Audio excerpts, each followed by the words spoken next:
when we think of cancer treatment? Chemotherapy, probably. Surgery, definitely.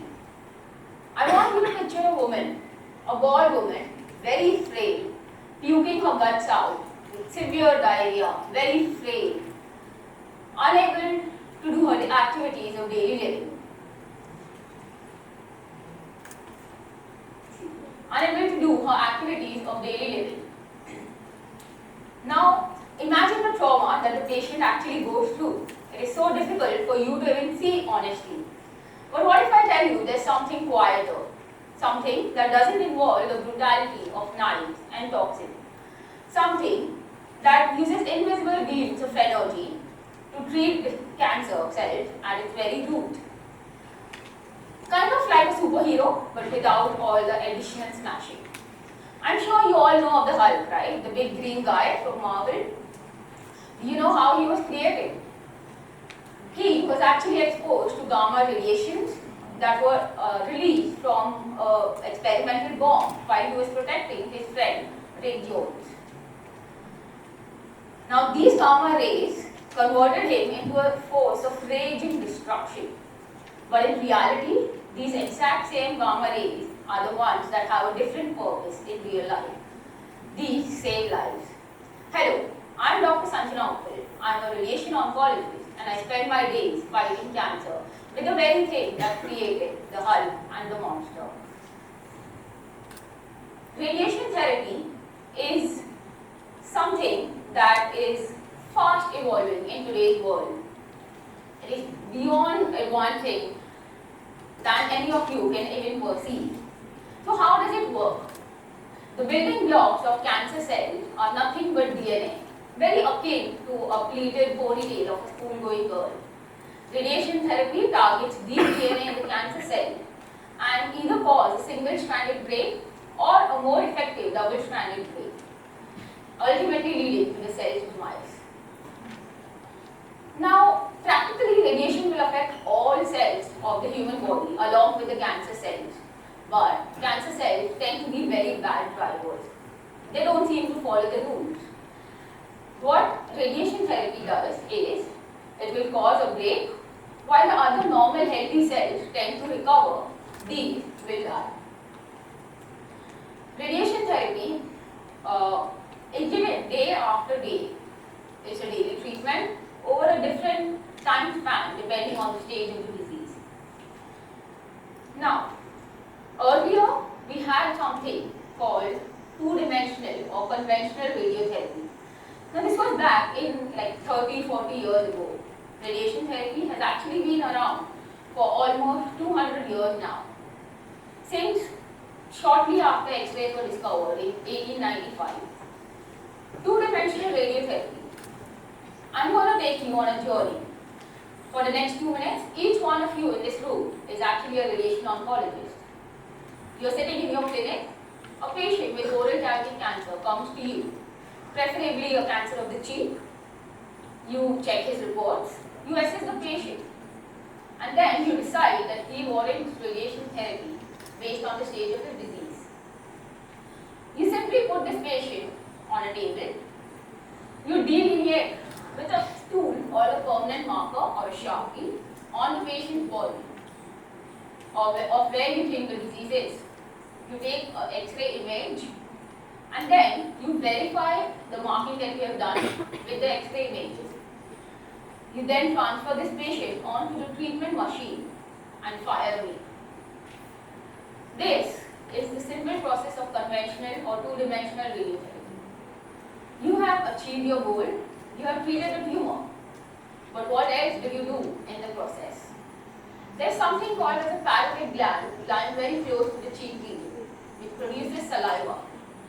For someone who has functional parotid glands, it won't make a difference, it's like an appendix. But for someone whose parotid glands are fired, they lose the production of saliva. This will cause something called as xerostomia or a dry mouth. Imagine drinking water and it not questioning your thirst. Or it also causes dysphagia, which is difficulty in swallowing.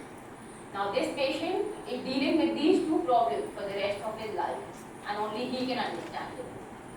You also don't have accountability for the dose you have delivered to his spinal cord. his brainstem, and other organs that are in the vicinity of the tumor.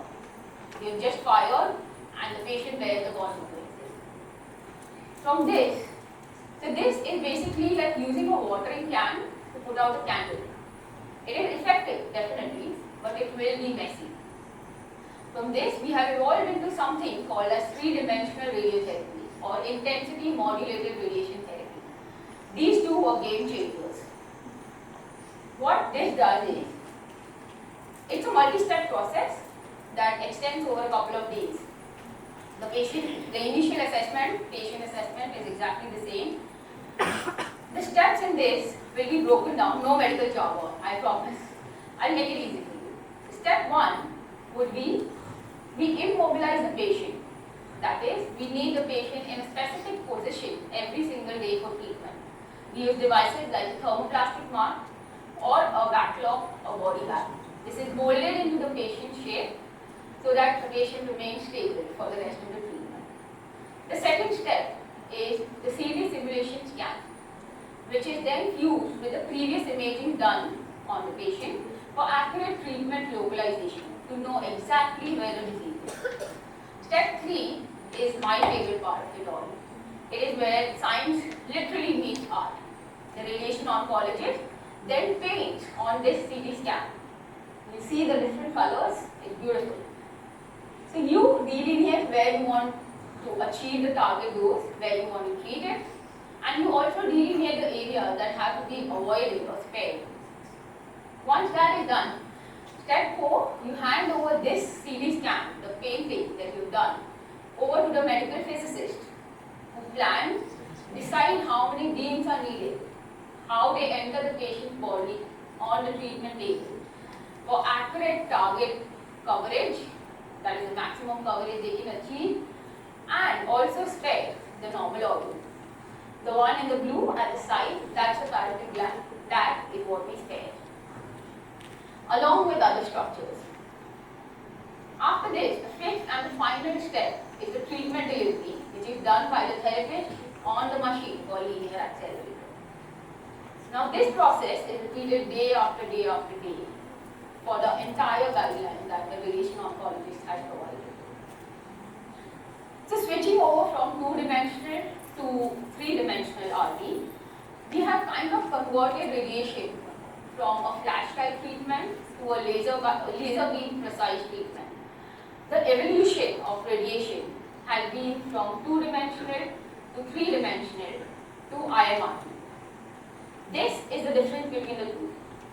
This would be two-dimensional, where you just put two beams from across and fire everything that comes on the way.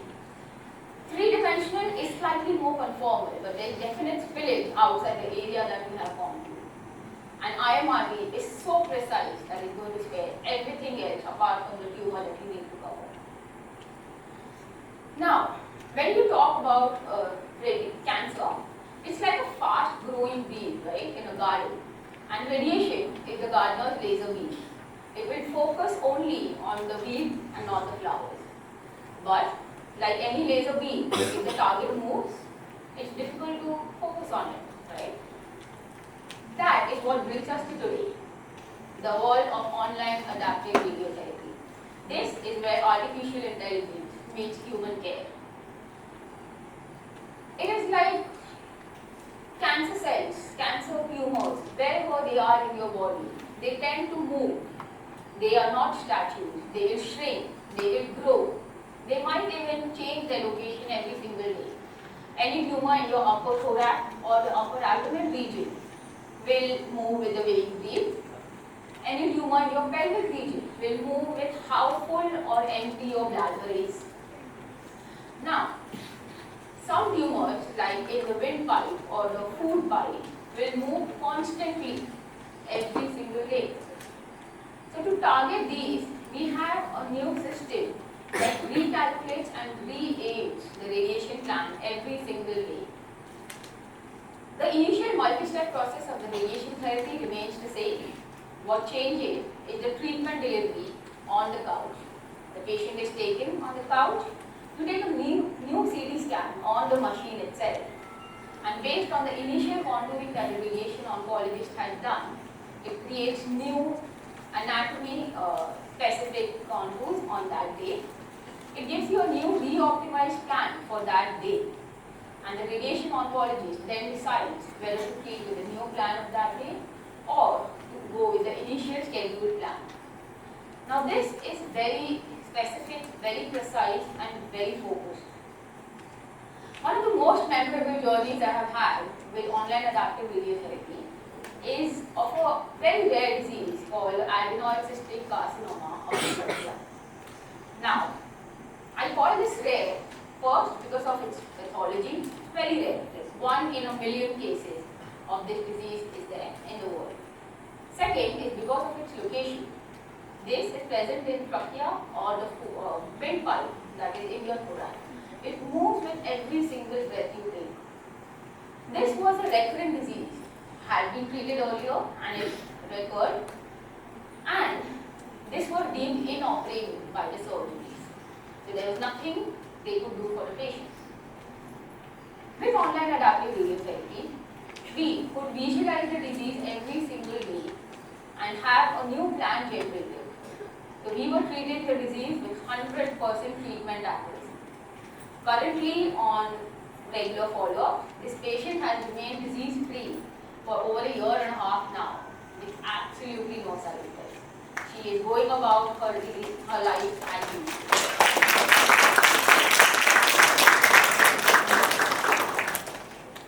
So it's pretty interesting to know that AI is everywhere right now, and why not use it to reroute the GPS traffic, right?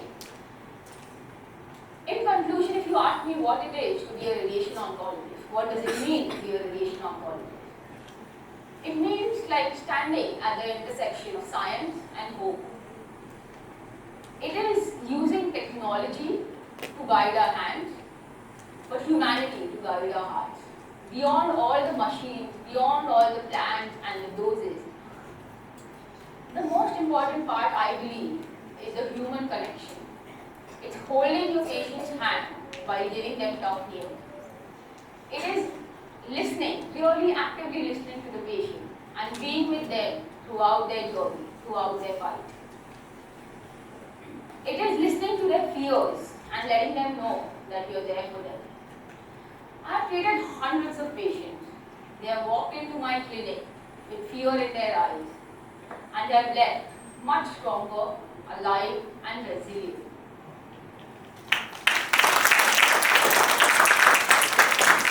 It is really hard to be on the other side of the table and see people grateful for giving them another chance at life. Behind every treatment plan, which is made with data and dignity, which is made with evidence and empathy, there lies a team of doctors, of medical physicists, of therapists, who work together for one goal, and that goal is to give someone more time, more memories, more life. Radiation therapy might not be as dramatic or theatrical as a surgery. It is definitely not as harsh as chemo. It works quietly, powerfully, in the sideline, but it does its work. The next time you think of cancer treatment, I want you to remember that there's a softer Hulk in the shadows. Someone who doesn't fight with power, who doesn't smash walls, but he fights with light.